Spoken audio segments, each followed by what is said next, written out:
They put me in a nursing home to manage my finances.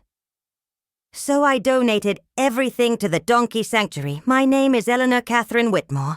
I'm 74 years old, and I live in what I thought was my peaceful retirement in a beautiful Victorian home I've owned for 35 years in Salem, Oregon.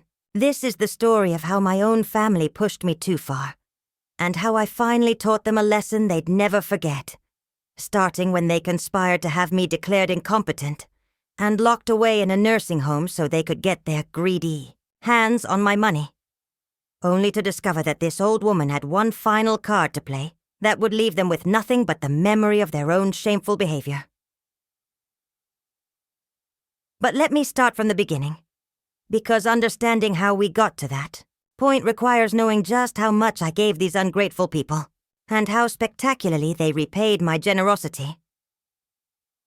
My late husband Charles and I built our wealth the old-fashioned way, through hard work, smart investments, and careful saving over 5 decades of marriage. Charles was a successful engineer, who eventually started his own consulting firm, and I was a high school mathematics teacher who later became a principal. Together we accumulated what most people would consider substantial wealth. Real estate worth over $3 million, including our family home and several rental properties, plus investment accounts, savings, and a collection of rare books and antiques that had appreciated considerably over the years. When Charles passed away 8 years ago, I inherited everything. Our total estate was valued at just over $4.5 million. Not bad for a teacher and an engineer from Oregon, if I do say so myself. Charles and I had 3 children: Robert, who's now 52, Jennifer, who's 48, and Michael, our youngest, at 45. We also have 7 grandchildren between them, ranging in age from 12 to 23. For most of their lives, I thought I was blessed with a loving, close-knit family. How wrong I was. The trouble started slowly, almost imperceptibly in the months after Charles's funeral. At first, it seemed like natural concern for my well-being. The children would call more frequently, visit more often, ask how I was managing, on my own. Robert, my eldest, started making comments about the big empty house and whether I was really safe living alone at my age. I should have seen the warning signs then, but grief has a way of making you vulnerable to manipulation. I was lonely, I was sad, and I welcomed what I thought was increased attention from my children. The first real red flag came about 6 months after Charles died. Jennifer, who had always been the most financially irresponsible of my children, came to me with tears in her eyes and a sob story about how her husband David's construction business was failing. They were about to lose their house, she said. The children, my grandchildren Tommy and Sarah, would have to change schools. The family would be torn apart. "Mom," she said, gripping my hands across my kitchen table. "I hate to ask, but could you help us? Just this once? We'll pay you back as soon as David gets back on his feet." What mother could say no to that? I wrote her a check for $75,000 to save their house. It was a substantial amount, but I could afford it. And family is family, right? Of course, I never saw a penny of that money back. Within 6 months, Jennifer and David had taken an expensive vacation to Hawaii and bought a new truck. When I gently asked about repayment, Jennifer looked at me like I'd grown a second head. "Mom, we're still struggling," she said. "David's business is just starting to recover. Besides, it's not like you need the money. You have more than you could ever spend." That phrase, "it's not like you need the money," would become a recurring theme in my life. Next came Michael, my youngest, with his own financial crisis. His wife Lisa had been diagnosed with a medical condition that required expensive treatment, not fully covered by insurance. They needed $45,000 for a specialized procedure. Again, how could I say no? Again, I opened my checkbook. And again, within months, I saw Michael posting photos on social media of their new kitchen renovation and Lisa's shopping trips to high-end boutiques. When I mentioned the loan, Michael got defensive. Mom, Lisa's health is the most important thing. We had to take care of some other expenses, too. You wouldn't want us to live in poverty while you're sitting on all that money, would you? Even Robert, who I'd always considered the most responsible of my children, came to me with his hand out. His son, my grandson Jake, had been accepted to an expensive private college, but they were short on tuition money. Could I help with just the first year? It was an investment in Jake's future, after all. $35,000 later, Jake was enrolled in school, and Robert was acting like I'd done nothing more than my parental duty. No gratitude, no acknowledgement of the sacrifice. Just an expectation that Grandma Eleanor would always be there to solve everyone's financial problems. Over the next 2 years, the requests became more frequent and more demanding. Jennifer needed money for Tommy's orthodontics, then for Sarah's dance classes, then for a new car, because theirs was unreliable. Michael needed help with his mortgage payments, then with Lisa's student loans, then with their credit card debt. Robert needed money for home repairs, then for his daughter Emma's wedding, then for his own business expenses. I gave and gave and gave, not because I had to, but because I loved them and wanted to help. In total, over those 2 years, I handed over nearly $400,000 to my children. $400,000 of my retirement savings, gone to 3 adults who seemed to think I was their personal ATM. But the money was just the beginning. As my children became more financially dependent on me, their behavior toward me began to change in subtle but disturbing ways. They started treating me less like their mother, and more like an aging relative who needed to be managed. Conversations that used to be about my interests, my life, my feelings, became focused entirely on my finances and my capacity to handle my own affairs. Robert started questioning my spending decisions. When I bought myself a new car, a modest sedan to replace my 12-year-old vehicle, he actually called me to ask if I'd really thought through such a major purchase. Mom, at your age, do you really need a new car? You barely drive anywhere anymore. And with the economy being uncertain, maybe you should be more conservative with your spending. Conservative with my spending? This from a man who just asked me for $15,000 to help fund his son's spring break trip to Europe? Jennifer started making comments about my big old house and whether it was practical for me to maintain such a large property. She'd visit and point out every minor repair needed, every sign of wear and tear, as evidence that I was overwhelmed by homeownership. Mom, this place is falling apart around you. Don't you think it would be easier to move somewhere more manageable? Maybe a nice senior community where you wouldn't have to worry about maintenance and upkeep? What she really meant, of course, was that she wanted me to sell the house so she could get her hands on her inheritance while I was still alive. Michael took a different approach. He started questioning my mental sharpness, making subtle comments about my memory and my decision-making abilities. If I forgot a minor detail in conversation, he'd exchange meaningful glances with his siblings. If I chose to spend money on something they deemed unnecessary, he'd suggest I was being confused about my priorities. Mom, you bought another book? Don't you have enough books already? Are you sure you're keeping track of your purchases? Maybe we should look at setting up a system to help you manage your expenses. The disrespect was maddening, but it was so gradual, so carefully disguised as concern, that I didn't immediately recognize it for what it was. A coordinated campaign to undermine my independence and my confidence in my own capabilities. The situation escalated dramatically after I made what they considered a frivolous purchase. I donated $50,000 to a local animal shelter that was struggling to stay open. It was my money, earned through decades of hard work, and I wanted to use it to help animals in need. The donation was tax-deductible. It was going to a worthy cause, and frankly, it was none of their business. But my children reacted like I'd set the money on fire. Jennifer called me in tears, asking how I could waste $50,000 on animals when my own family had financial needs. Robert lectured me about fiscal responsibility and suggested I was losing my ability to make sound financial decisions. Michael actually had the audacity to suggest that I was being manipulated by the animal shelter and that I should contest the donation. "Mom, this is exactly what scam artists do," he said during a family dinner that had turned into an intervention. "They prey on elderly people who are lonely and vulnerable.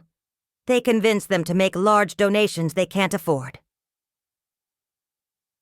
Elderly, people who are lonely and vulnerable. I was 72 years old, not 92. I was in excellent health, both physically and mentally. I had more money than I could spend in my remaining lifetime, and I was being treated like a senile old woman who couldn't be trusted with her own checkbook. That's when they started talking about getting help for me. The conversations began innocuously enough. "Maybe I should consider hiring someone to help with my finances," they suggested. "Someone to keep track of my expenses, help me budget, make sure I wasn't being taken advantage of." They knew a financial advisor who specialized in senior financial management. Wouldn't it be smart to get a professional opinion on my spending habits? I firmly declined. I had been managing money successfully for over 50 years. I had built a substantial fortune through careful financial planning. I didn't need a babysitter for my bank account, and I certainly didn't need my own children, treating me like I was incompetent. But they persisted. The suggestions became more insistent. They started showing up at my house unannounced, ostensibly to visit, but actually to snoop around and look for evidence of my supposed decline. They'd rifle through my mail, looking for unpaid bills or questionable expenditures. They'd inventory my purchases, questioning everything from groceries to clothing to household items.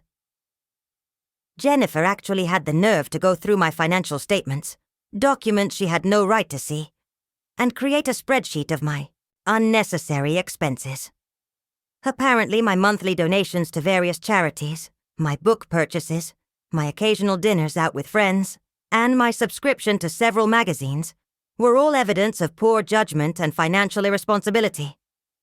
"Mom, you're spending almost $2,000 a month on things you don't really need," she announced during one of her ambush visits. "That's $24,000 a year. Do you realize how much money you're wasting? I was spending less than half of my monthly income on discretionary expenses. The rest went to living expenses, maintenance of my properties, and savings. I was actually living quite conservatively for someone with my level of wealth. But to my children, every dollar I spent on myself was a dollar that wouldn't be in their inheritance." The breaking point came when I made another charitable donation, this time $25,000, to a scholarship fund for underprivileged students interested in pursuing careers in mathematics education. It was a cause close to my heart, honoring both my late husband's belief in education and my own career as a teacher. My children's reaction was swift and devastating. Within a week of making the donation, I received a visit from Adult Protective Services. Someone, and I had no doubt who, had reported that I was a vulnerable elderly person who was being financially exploited and was no longer capable of managing my own affairs. The social worker who came to my door was professional, but clearly operating under the assumption that I was, indeed, a confused old woman who needed protection from myself. She asked probing questions about my living situation, my mental health, my financial management, and my family relationships. I answered every question clearly and thoroughly, demonstrating that I was perfectly competent and in no need of intervention. But the damage was done. My own children had sicked the government on me, trying to have me declared incompetent so they could take control of my finances. The social worker left satisfied that I was fine, but the humiliation was unbearable. My neighbors had seen the APS vehicle in my driveway. Word would spread through our small community that Eleanor Whitmore was being investigated for elder abuse or financial exploitation. My reputation, built over decades of community involvement and professional respect, was being destroyed by my own children's greed. But they weren't done yet. When the APS investigation failed to give them what they wanted, they escalated to the next level. They started shopping for a lawyer who would help them petition for guardianship over me. I discovered this when my longtime attorney, Harold Morrison, called to warn me. Apparently, Robert had contacted several law firms asking about the process for having an elderly parent declared incompetent and obtaining legal guardianship over their finances. "Eleanor," Harold said during our urgent meeting in his office, "I need you to understand how serious this is. If they succeed in getting a judge to appoint them as your guardians, you'll lose control over your own money, your own property, your own life. They'll be able to make all financial decisions for you, including where you live and how your money is spent." The full implications hit me like a physical blow. My children, the people I'd loved, supported, and sacrificed for throughout their entire lives, were actively trying to have me declared mentally incompetent so they could steal my money, legally. But Harold had more bad news. "They've been building a case, Eleanor. They have documentation of your recent charitable donations, records of your spending patterns, and they're claiming that you're showing signs of cognitive decline and financial irresponsibility. They're going to argue that you need protection from yourself." My own children had been gathering evidence against me, treating me like a criminal whose assets needed to be seized for my own good. That's when I knew I had to fight back. But I also knew that a direct confrontation wouldn't work. They clearly saw me as a doddering old fool who could be manipulated and controlled. Fine. Let them think that. Let them believe they were dealing with a helpless elderly woman who was losing her mental faculties. I would show them exactly how wrong they were. The first thing I did was change lawyers. Harold was a lovely man, but he specialized in wills and estates, not the kind of hardball tactics I was going to need. I hired Catherine Chen, a sharp young attorney who specialized in elder law and had a reputation for fiercely protecting her clients' rights. Catherine was everything I needed. Brilliant, aggressive, and absolutely outraged by what my children were trying to do to me. "Mrs. Whitmore," she said during our first meeting, "what your children are attempting is elder abuse, plain and simple. They're trying to use the legal system to steal your assets, and they're counting on the fact that judges and social workers often have biases against elderly people's capacity for independent decision-making. Together we developed a strategy. If my children wanted to play games with guardianship proceedings, we'd give them a fight they'd never forget. But more importantly, we'd make sure that their ultimate goal, getting their hands on my money, would be permanently frustrated." Catherine arranged for me to undergo comprehensive medical and psychological evaluations with geriatric specialists who could definitively establish my mental competency. She also had me work with a forensic accountant who could demonstrate that my financial decisions were not only reasonable, but actually quite conservative given my level of wealth. But most importantly, she helped me restructure my estate in ways that would protect my assets from my children's greedy schemes. While my children were plotting to have me declared incompetent, I was quietly transferring assets, establishing trusts, and making legal arrangements that would ensure my money went where I wanted it to go, not where they thought they were entitled to it. The showdown came sooner than I expected. On a Tuesday morning in November, I was enjoying my coffee and reading the newspaper when I heard cars pulling into my driveway. Through my window, I saw Robert, Jennifer, and Michael getting out of their vehicles, along with several other people I didn't recognize. They knocked on my door with the kind of aggressive authority that told me this wasn't a social visit. "Mom," Robert said when I opened the door, "we need to talk. These people are here to help." The people turned out to be a social worker, a representative from a local nursing home, and a moving company crew. My children had come to take me away. "Elena," the social worker said, consulting her clipboard, "your family has expressed serious concerns about your ability to live independently and manage your finances safely. We're here to discuss transitional options that would be in your best interest." The nursing home representative, a syrupy woman named Mrs. Patterson, stepped forward with a practiced smile. "Mrs. Whitmore, I'm from Sunset Manor, and we have a lovely room available for you. Your children have already toured our facility and think it would be perfect for your needs. We have excellent care staff and a wonderful social activities program." Looked at my 3 children who couldn't quite meet my eyes, and I realized they had actually done it. They had orchestrated my removal from my own home. "And your finances will be much easier to manage once you're settled in," Jennifer added. "Quickly, Robert has been working with a financial advisor who can help streamline your accounts and make sure all your needs are covered." Streamline my accounts. What they meant was gain control of my money while I was locked away in a nursing home, unable to stop them.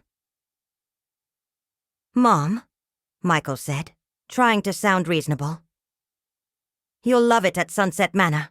You'll have people to talk to, activities to keep you busy, and most importantly, you'll have professional care if you need it.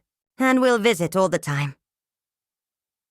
The moving crew was already bringing boxes into my house, preparing to pack up my life and ship me off to an institution so my children could claim their inheritance while I was still breathing. But I had been preparing for this moment. "That's very thoughtful of you all," I said calmly. "But I'm afraid there's been a misunderstanding. I won't be going anywhere." Catherine Chen chose that moment to arrive, along with the geriatric psychiatrist who had evaluated me the week before, and a representative from the district attorney's office who specialized in elder abuse cases. "Good morning, everyone," Catherine said with a smile that could have cut glass. "I'm Mrs. Whitmore's attorney, and I believe we need to have a conversation about what's happening here." The social worker looked confused. "Ma'am, we're here at the request of Mrs. Whitmore's family, who have concerns about her capacity for independent living." "I see," Catherine said, opening her briefcase. "Well, I have here a comprehensive psychiatric evaluation conducted by Dr. Sarah Martinez, one of the state's leading geriatric psychiatrists, confirming that Mrs. Whitmore is fully competent, mentally, sharp, and perfectly capable of making her own decisions about her living arrangements and her finances." She handed copies of the evaluation to the social worker and to my children, whose faces were rapidly draining of color. "I also have a forensic accounting analysis demonstrating that Mrs. Whitmore's financial management has been exemplary, and that her spending patterns are entirely reasonable and conservative." Dr. Martinez stepped forward. "I've spent several hours with Mrs. Whitmore over the past week, conducting extensive cognitive testing. She shows no signs of dementia, depression, or any other condition that would impair her judgment. She is mentally sharper than most people half her age." But Catherine wasn't done. "Most importantly, I have documentation showing that Mrs. Whitmore's own children have been systematically attempting to undermine her independence and gain control of her assets through false allegations of incompetency. This constitutes elder abuse under state law." The representative from the DA's office stepped forward. "We take elder abuse very seriously, particularly when it involves family members attempting to exploit vulnerable seniors. Based on the evidence we've reviewed, we're prepared to pursue criminal charges if this harassment continues." My children stood there in shock, their carefully orchestrated plan crumbling around them. The social worker was apologizing profusely and backing toward the door. Mrs. Patterson from the nursing home was frantically shuffling through her paperwork, clearly realizing she'd been brought into a fraudulent situation. The moving crew was looking around in confusion, unsure whether they should continue packing or start unpacking. "Now," Catherine said, her voice cutting through the chaos. "I think everyone except Mrs. Whitmore's family should leave. We have some private matters to discuss, as the various officials and service providers fled my house. I was left alone with my 3 children, who were staring at me like they'd never seen me before." "Mom," Robert started, "we can explain." "Oh, I think you've explained quite enough," I said, my voice deadly calm. "You've explained that you see me as nothing more than an obstacle between you and my money. You've explained that you're willing to have me declared incompetent and locked away in a nursing home to get what you want. You've explained that you have no respect for me as a person, as your mother, or as a human being." Jennifer started crying. "Mom, that's not... We were just worried about you." "Worried about me?" I laughed, but there was no humor in it. "You were worried that I might spend my own money on things I care about instead of hoarding it for your inheritance. You were worried that I might live too long and cost you too much money. You were worried that I might actually enjoy my golden years, instead of existing solely for your benefit." Michael tried a different approach. "Mom, we made a mistake. We see that now. But we can work this out. We're family." "Family," I repeated. "You're absolutely right, Michael. We are family. And that makes what you've done to me even more unforgivable." That's when I played my ace in the hole.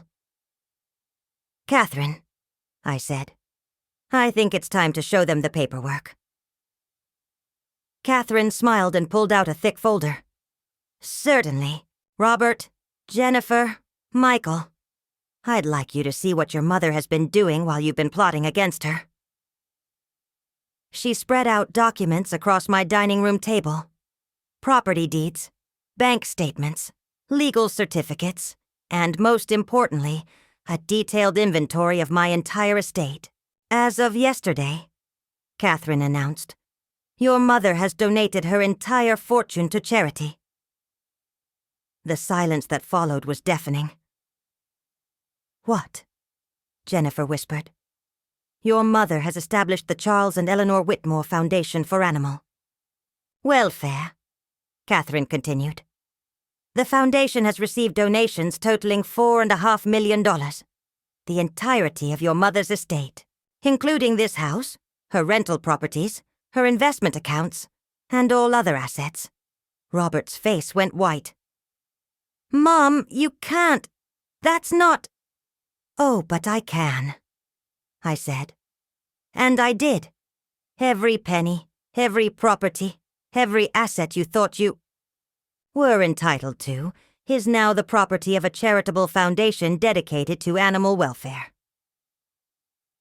But specifically," Catherine added with obvious satisfaction, "the largest single recipient of the foundation's grants will be the Pacific Northwest Donkey Sanctuary, which will receive ongoing funding to care for neglected and abused donkeys."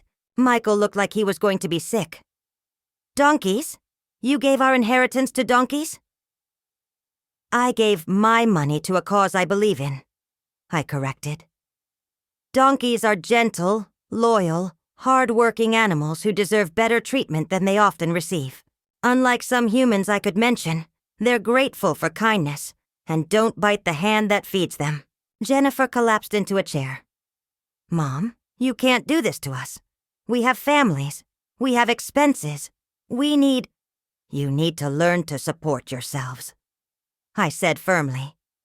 "You're all middle-aged adults with children of your own. It's time you started acting like it." Robert was frantically looking through the paperwork. "This can't be legal. Mom, you were clearly not in your right mind when you signed these documents."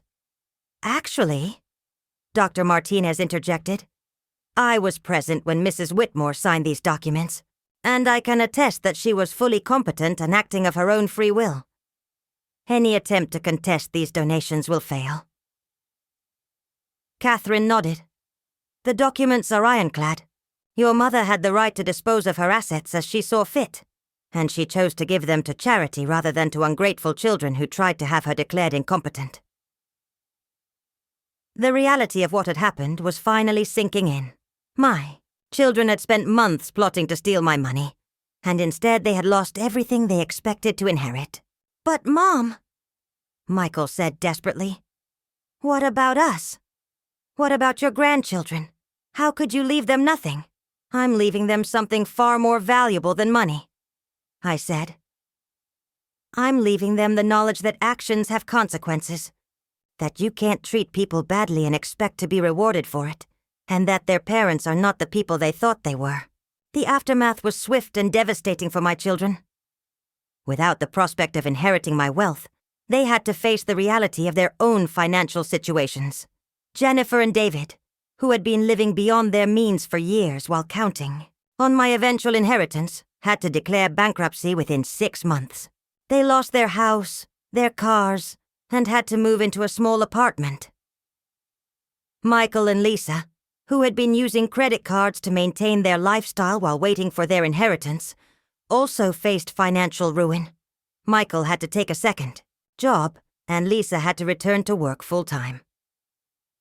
Robert, who had been the most conservative of my children, but had still been counting on my money to fund his retirement, had to drastically downsize his expectations and postpone his retirement plans indefinitely. Meanwhile, I moved into a lovely senior living community, not because I was forced to, but because I chose to.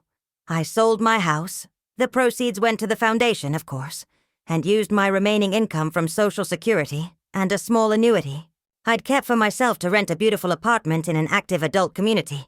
I'm happier than I've been in years. I have friends my own age who respect me and enjoy my company. I have activities that interest me and a sense of purpose through my work with the foundation. Most importantly, I have my self-respect and my independence. The Donkey Sanctuary sends me regular updates on how they're using the foundation's money. They've been able to expand their facilities, hire additional staff, and rescue dozens of donkeys from neglect and abuse. Every photo they send me of a happy, healthy donkey living in green pastures makes me smile. My children, on the other hand, are learning what it means to struggle financially without a safety net.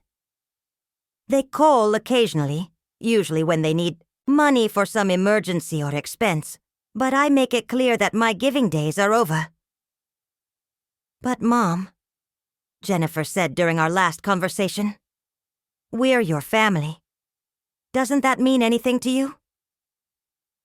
"It means everything to me," I told her. "That's why your betrayal hurt so much, and why the consequences have to be permanent. Family members should support each other, not try to exploit each other. Some people might think I was too harsh, that I should have forgiven my children and maintained a relationship with them despite what they did. But I disagree. They showed me exactly who they really were and what I meant to them. They saw me as nothing more than a bank account with an inconvenient person attached to it. They were willing to have me declared incompetent and locked away in a nursing home for the rest of my life, just to get their hands on money they had never earned. That's not the behavior of loving children who made a mistake. That's the behavior of predators who saw an opportunity to exploit a vulnerable person. The fact that the vulnerable person turned out to be not so vulnerable after all doesn't change their intent or their actions.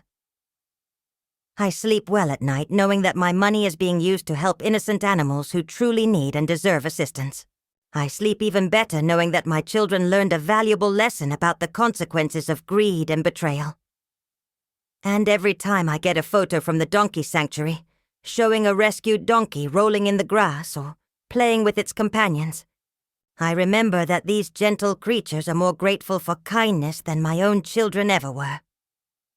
The donkeys, at least, know how to appreciate what they've been given. And that, as they say, was that. Sometimes you have to show people you're not to be trifled with. What do you think? Did they get what they deserved? Or would you have handled it differently? I'd love to read your opinions in the comments below.